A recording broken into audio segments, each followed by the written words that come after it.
এই মুহূর্তে আরেকটি বড় খবর দেব। ১ আগস্ট বিহারের ভোটার তালিকায় খসড়া প্রকাশে স্থগিতাদেশ নয়। স্থগিতাদেশ দিল না দেশের শীর্ষ আদালত। কমিশনকে ভোটারদের আধার ও এপিক নম্বর বিবেচনা করতে হবে, এই নির্দেশ সুপ্রিম কোর্টের। নির্দেশ দেওয়া হয়েছে, সুপ্রিম কোর্ট এই নির্দেশ দিয়েছে, যেখানে ১ আগস্ট বিহারের ভোটার তালিকা খসড়া প্রকাশে স্থগিতাদেশ দিল না সুপ্রিম কোর্ট। ১ আগস্ট বিহারের ভোটার তালিকা খসড়া প্রকাশের স্থগিতাদেশ নয় দেশের শীর্ষ আদালত তরফ থেকে, এমনটাই কিন্তু জানানো হয়েছে, যেখানে কমিশনকে ভোটারদের আধার ও এপিক নম্বর বিবেচনা করতে হবে, সেই নির্দেশই দেওয়া হয়েছে দেশের শীর্ষ আদালতের তরফে।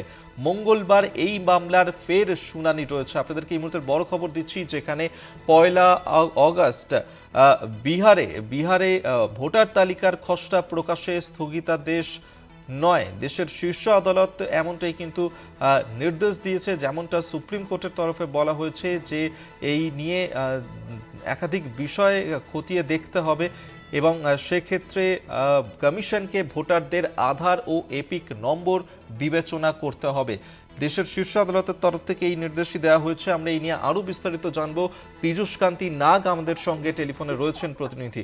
পীযূষ, দেশের শীর্ষ আদালত কি নির্দেশ দিল এই বিষয় নিয়ে? দেখো, বিহারের ভোটার তালিকা সংশোধন এসআইআর সংক্রান্ত মামলা আজ সময়ের অভাবে মুলতবি হয়ে গেল। তবে এজলাস থেকে উঠে যাওয়ার সময় বিচারপতি সূর্য খান পরিষ্কার জানিয়ে গেলেন যে ১ আগস্ট যে নির্বাচন কমিশনের পক্ষ থেকে যে খসড়া তালিকা প্রকাশের সিদ্ধান্ত গ্রহণ করা হয়েছে, তারপরে কোন রকম আদালত স্থগিতাদেশ জারি করবে না।